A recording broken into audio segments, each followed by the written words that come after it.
Czechast, a podcast in English about Czech and Moravian society, history, culture and economy. Hello and welcome to Czechast, your podcast in English about all things Czech. I'm your host Vít Pohanka, and in this episode we are heading to South Moravia to visit the historic town of Znojmo. It is a place with a unique identity. Perched on the borderlands, it has traditionally looked more towards Vienna than Prague or even Brno. Joining me today is Jiří Kacetl, historian and deputy mayor of Znojmo, who offers fascinating insights into this remarkable town's past and present. In our conversation, we discuss some of the town's most iconic features, including the majestic local church of St. Nicholas. It really looks like a cathedral. It's really a master-like Gothic, high Gothic architecture, which was built by the artisans and stonemasons from the Vienna St. Stephen's Dome stonemasonry. So we had these Viennese artisans here, and they built this huge church. It looks truly magnificent. Yeah.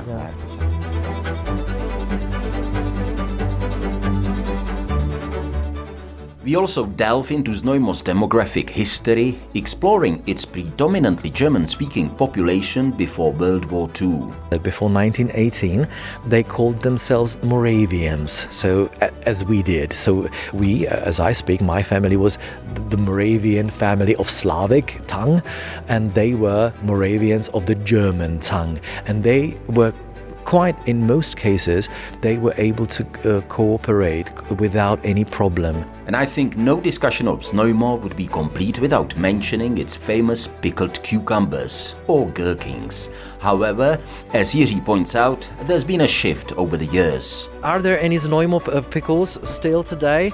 And the answer is, of course there are, but they are not typical. They are not grown here. Most of them are not grown here. And finally, one cannot overlook the region's exceptional wines, which are closely tied to its culture and economy. We are now the westernmost wine region of South Moravia, and we've got really good Sauvignon type wines. Also, green Veltlina is also very good here. Yeah. So stay tuned for this episode of Czechast, where we dive into the rich history, culture and flavors of Znojmo with Jiří Kacetl. Let's get started. Czechast, a podcast in English about all things Czech. Whether you're an English-speaking expat living in Czechia and Slovakia, or a descendant of the Czechs, Moravians and Slovaks who left for a better life in America, Australia, Britain or Canada so long ago that you don't speak the language of the old country, this podcast in English is for you. My name is Jiří, that's George Kacetl, and I'm vice mayor of the city of Znojmo. I've been in this position since August of this year, but I've been a member of the city council since 2006, so 18 years in local politics. My profession is history and the English language. I'm a sworn interpreter of the English language, so I do translations, interpreting, and I teach English for private students as well. So did you grow up here in Znojmo? Yes, I have grown up here, 48 years old. So my hometown, Znojmo, is my great hobby because I do a lot of courses, in history. So my lectures for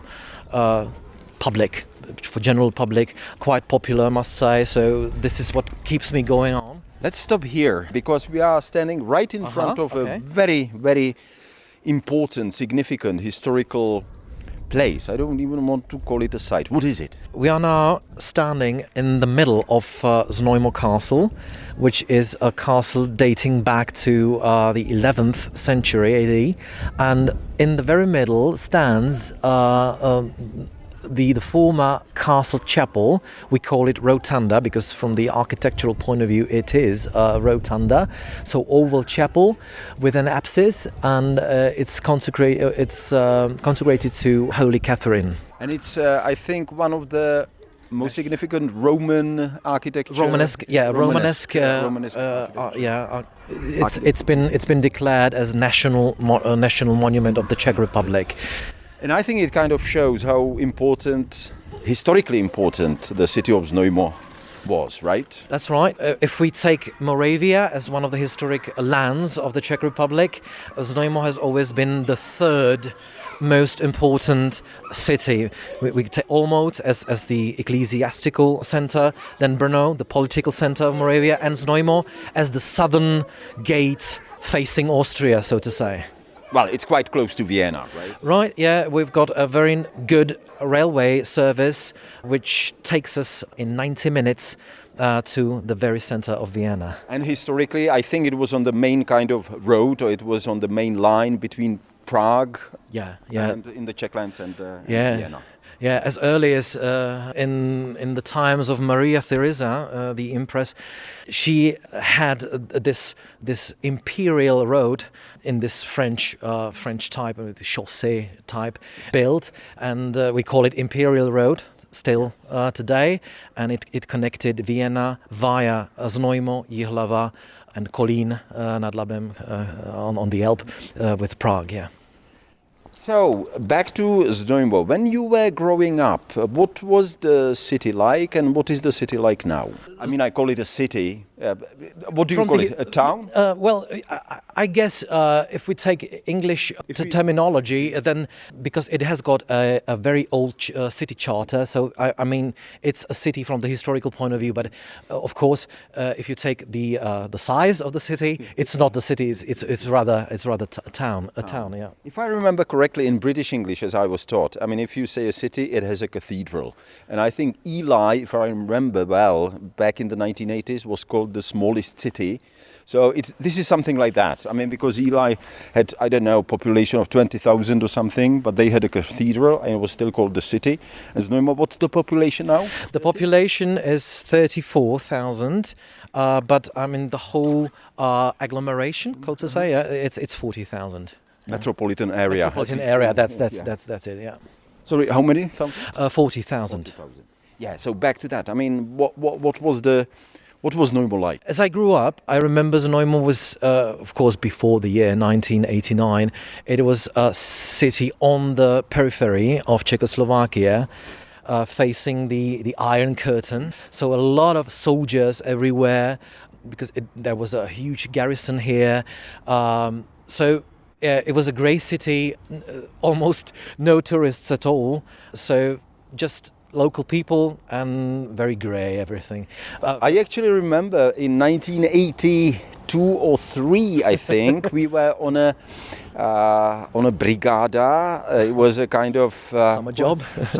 Yeah, but it was highly organized, not far from here in Hevlín. And we did come to Znojmo. We did go to the Rotunda Svaté Kateřiny. And you are right. I mean, there were a lot of soldiers. There were a lot of special kind of border police, we may call it. Yeah.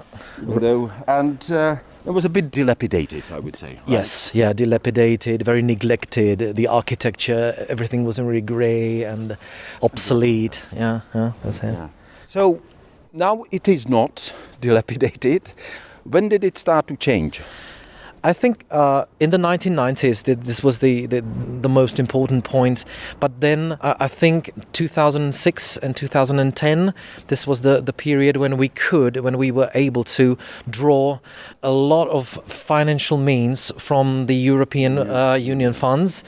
So we had a lot of streets, pavements, rebuilt, reconstructed.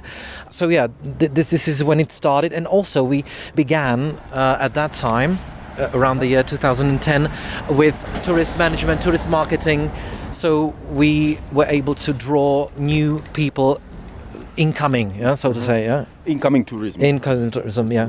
And since then it has been growing. It's not that much as much as, for example, in Lednice or in Mikulov, but still I think the amount of tourists that come here every year is good for us. It's not very much, but still, people appreciate that Znojmo is not flooded with tourists. Mass tourism is not a threat here. The case here. Yeah. Whereas if you come to Lednice, as I actually experienced in summer, it can be very crowded. It can be crowded. Yeah.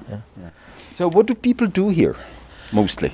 Of course, work? yeah. The transformation which took place in the 1990s rid us of some branches of industry like food processing or ceramics industry. This is almost gone, but nowadays it's just services, tourism, and some small factories specializing in the production of, for example, artificial fibers. Or what else? I would say basically mostly services, and light industry. Yeah. And when you mentioned food processing industry, that would be the famous znojemské okurky, probably. Of course, Znojmo gherkins or pickles. Yeah, these were really famous. And they went out of business completely? This because when it started in the latter half of the 19th century, it was a matter of really small businesses, family businesses. Then, during the communist times, everything was nationalized, so to say, and there was a huge factory on the outskirts of the town which produced these pickles and everything. But then, in the 1990s, it went bankrupt, and since then, it has been just, again, small businesses.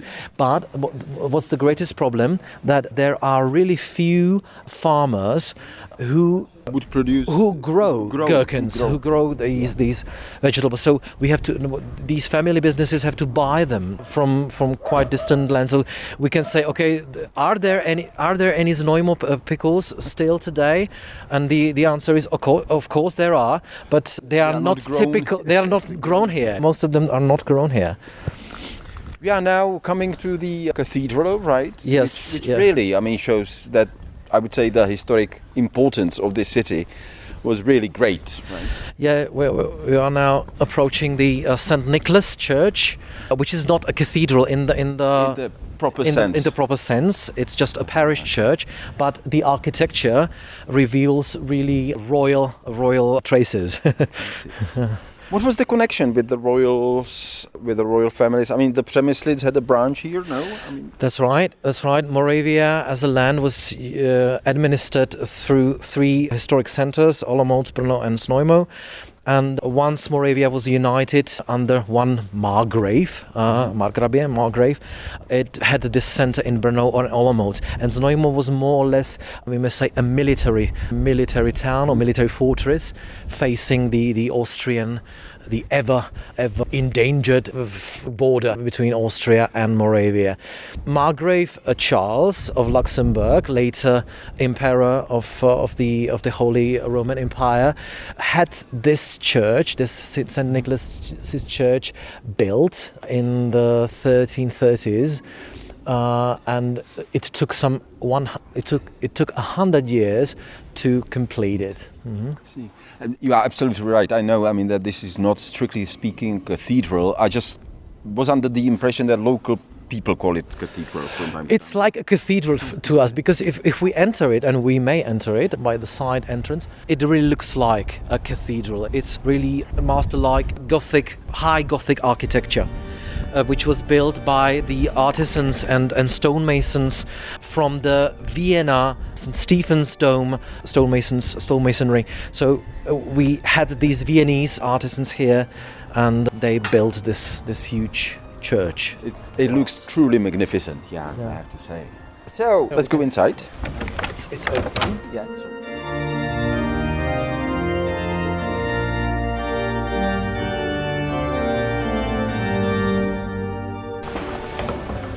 That's the good thing about Moravia. Whenever I come to Prague and I try to visit churches in the old town and in lesser town, the majority of them are closed. Here in Znojmo, 2 parish churches, every time during the daytime they are open to public. And I can bear witness to that.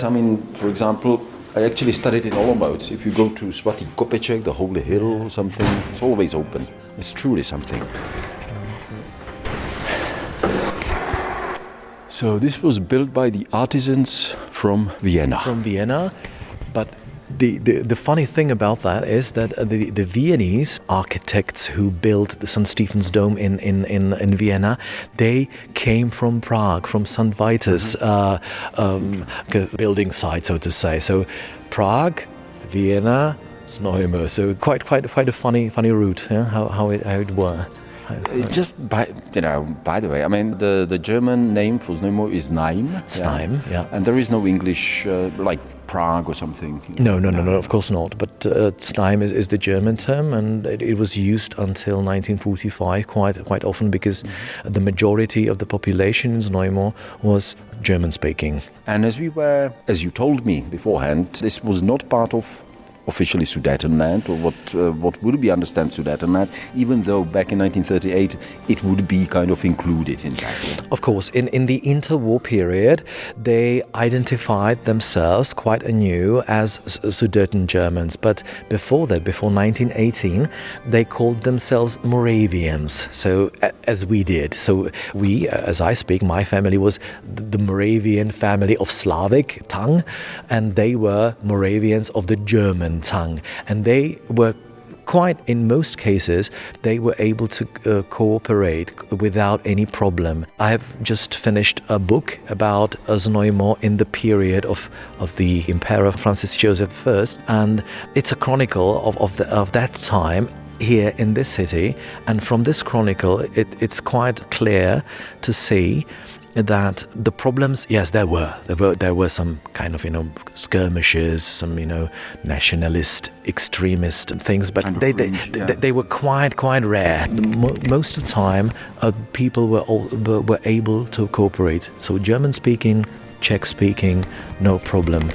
The problem came after 1918 when Czechoslovakia was born, when the local people were rid of the chance to export their goods in the direction of Vienna and of Lower Austria, because Czechoslovakia established a frontier with tolls and customs and so everything had, every export that came from here in the direction of Vienna had to be taxed and customs had to be paid. So this was a problem. Suddenly, all the business relations, all the commercial relations changed to the detriment of those German-speaking people here, and they thought this state, this new republic of Czechoslovakia is not ours. Well, when you think about it, I mean, they were quite close to Vienna, the center, the metropolis of the empire, and all of a sudden they were just close to the border. They were on the periphery. And very far from Prague. That's right. German-speaking in a predominantly Czech-speaking country. Yeah, that was it, because as early as in the interwar period, the railway service between Vienna and Znojmo took only 2 hours, which was at that time was nothing. So a lot of, for example, retired people, rich retired people would come here to live the rest of their lives here, because it was cheaper here than in Vienna, and so the relations between Vienna and Znojmo were rich and frequent.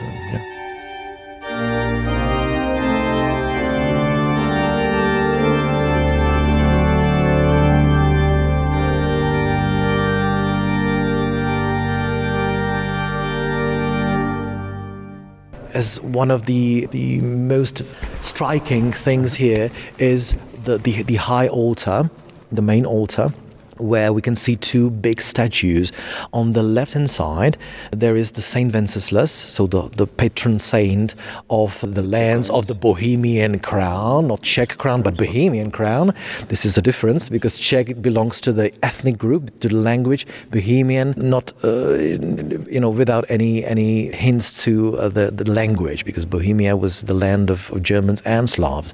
So Saint Wenceslas as the Bohemian lands, and on the right-hand side, this is Saint Leopold, the patron saint of the Austrian lands. And here they meet on one altar as, patron saints of 2 political units of the medieval Central Europe. Yeah, You mentioned, by the way, just a few minutes ago, you mentioned that your family were the kind of Slavic origin. Did your family stay here before Second World War? Or? Yes. My from the side of my mother, I have got roots here in Znojmo. From my father's side, it's the southwest Moravia, Třebíč, and that area. So very close to one another. Yeah. But it's not like that your family came here after Second World War. No.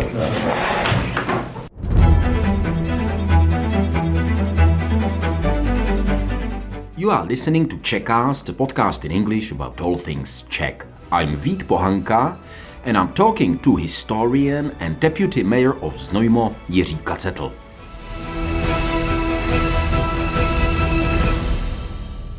So, back to, again, we are jumping a bit, but we talked about what people do here. You said services, some small kind of industries. Yeah, small industry, some technical products. Now, I think one of the biggest factories which was built not long ago is Nevoga, which makes some plastic products necessary for a building industry. So they take all these, plastic waste material and they recycle it into plastic elements for a building industry. So this is one of the new kind of success stories. Success stories. Yeah. How about young people? Do they stay here or? Yeah, that's a problem. Yeah, I think in every family it's half and half. So half of the family stays, half of the goes away, especially to Brno and Prague. So this is, I think, a problem of every smaller town in the Czech Republic, because Prague draws everything to itself. Yeah. But you yourself studied in Prague, no? Yes, I did. I met my wife there, so I persuaded her to come over and here to just to follow me to my hometown, because it's really, the quality of life here is much better for a family here in Znojmo. Of course, if we had decided that we would have no children, then Prague is the perfect place for career, for everything. But here, I think it's a more quieter place to raise a family, but it's not a country town, because you've got a theatre here, you've got cinemas here. Cultural life is quite rich in Znojmo, and if you want to see an exhibition of world artists, of world art, you go to Vienna. It's just a matter of, as I said, 90 minutes ride on a train.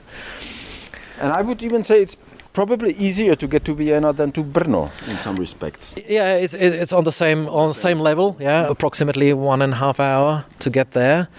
But Brno, in comparison to Vienna, well, yeah, okay. I've just actually seen a great exhibition of Mark Chagall in Vienna. Beautiful, I have to say. Yeah. So I mean, if I had the choice, to go for to look for an exhibition in Vienna or in Brno. I'm sorry if there are some listeners in Brno, but I would probably prefer Vienna, I have to say. Yeah, it's like that. Okay, so you have a family here. I mean, how do you see the future of Znojmo? Oh, it's difficult to say, but we are trying hard from the political point of view, from the political side, to make it better. And what is one of the most negative things about Znojmo is the transport, how you can get here. Mm-hmm. And as of today, it's really a disaster, because the roads, there is no highway, there is no motorway, the roads are obsolete, you can't go very fast. The railway connection is another disaster. I mean, in the direction of Prague, Brno, very difficult. It's very difficult to get here. So we are trying hard to persuade the Ministry of Transport of the Czech Republic to speed up the preparation of the project of high-speed railway, of the high-speed railway, which I hope will connect Znojmo and Brno in 30 minutes. I must say, it's 70 kilometers between Znojmo and Brno, and there is already a project on the table which shows us really this high-speed railway, and it will enable us to get to Brno in less than 30 minutes, which is, a dream. Because if we get this railway connection, then I hope Brno and Prague will one day be also connected by a high-speed railway, which will be about 1 hour ride.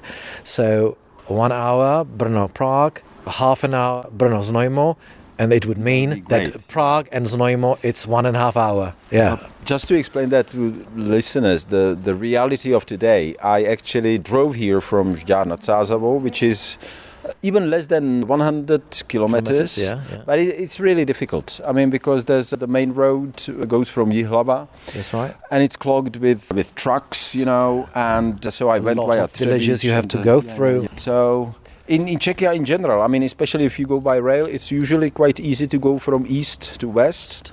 But if you go from south to north, with the exception between Břeclav and Ostrava, there is a good connection. Yeah. But if I go, for example, from my hometown, I mean, to Prague, to Brno, or even to Děčín, I mean, it's quite fast and convenient. But to come here, I checked it would take me like 3 hours. Yeah, that's right. 100 kilometers from my hometown, because first I would have to go to Brno. Or Jihlava, and then there's these local railways that are quite switch slow. to bus. Yeah. Switch to bus. Yeah, that's kind of difficult. So transport is important, right? Yeah. So I think, because if we really get this high-speed railway, then Znojmo can serve or can function as city to live in, and Brno as the place to work in. So, because 30 minutes, what's 30 minutes? If you commute to work every day, 30 minutes is nothing. Let's take Prague, right? If you get from Hostivar to the city center, it takes like that, 25 minutes. But you already explained, why you came back from Prague to Znojmo. But why did you go to study in Prague? Why not Brno? Well, I was young and I saw Prague as really the center of everything. So, and I always loved Prague, for its architectural values, historical values. So I was astounded by Prague. But today, Vienna attracts me more because it's closer. It's closer to where I live, and it's like that. It's just this mere geographical fact. It's kind of interesting. I've got a very good friend actually who lives in Brno, and he says Brno is kind of the outskirts of Vienna. Of Vienna, yeah, or the last curve before Vienna, yeah. Inhabited curve. And Znojmo is part of that picture, I would say. That's right. That's right. That's the same thing. Almost as a poet, I would say that it's the face, and one poet wrote that, take Znojmo and what it looks like and see it, because it faces Austria. It doesn't face Bohemia, it doesn't face the rest of Moravia, it faces Austria. Yeah, literally. It's kind of, I mean, when you go at the places where you've got the best kind of views, I mean, it's towards Austria. Yeah. And a lot of people who come here for the very first time by train from Vienna, they see this beautiful image of the city from the railway bridge, and it's just the most picturesque landscape, cityscape you can ever imagine. The valley, castle, towers, everything. Okay, let's go and just imagine that you are speaking to people.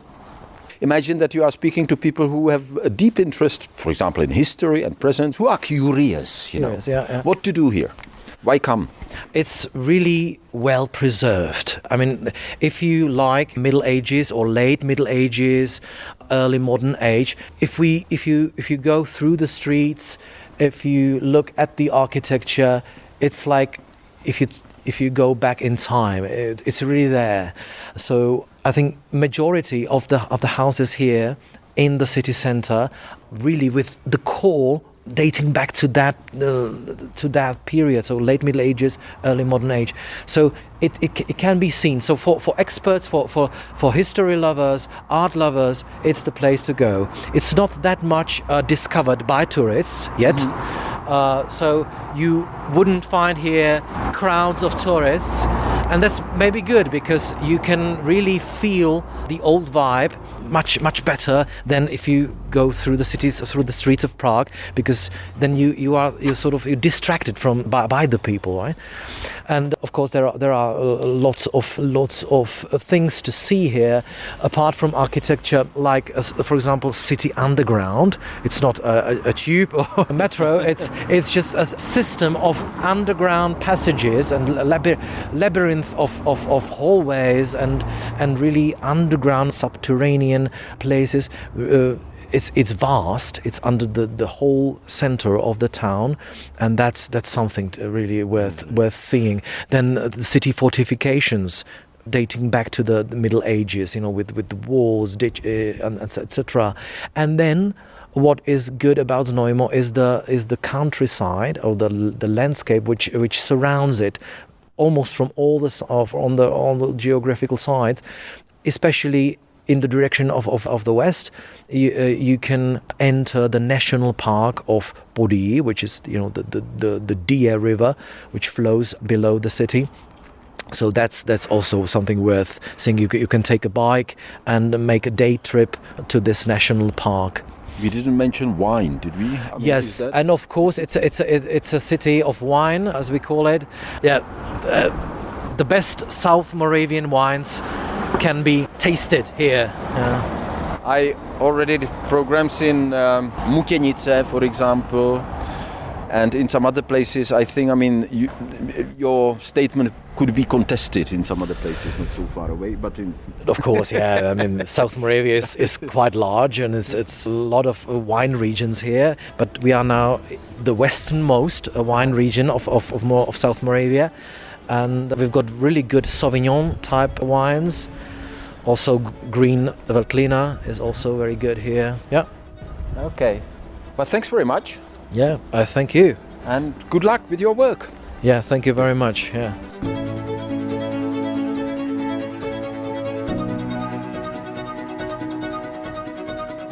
Thank you for joining us on this journey through Znojmo, its fascinating history and its deep connections to both Moravian and Austrian culture. I hope you enjoyed this conversation with Jiří Kacetl, the deputy mayor of the town, as much as I did. If you have any thoughts, reactions or questions about this episode, I'd love to hear from you. Feel free to leave a comment, share your feedback or suggest topics you would like us to explore in future episodes. And please don't forget to like and follow Czechast on your favorite podcast platform to stay updated on all things Czech. And if you enjoy this episode, consider giving us a rating. It really helps us reach more listeners like you. I'm Vít Pohanka, thank you for listening, and I hope to see you soon next time on Czechast. Czechast, a podcast in English about all things Czech.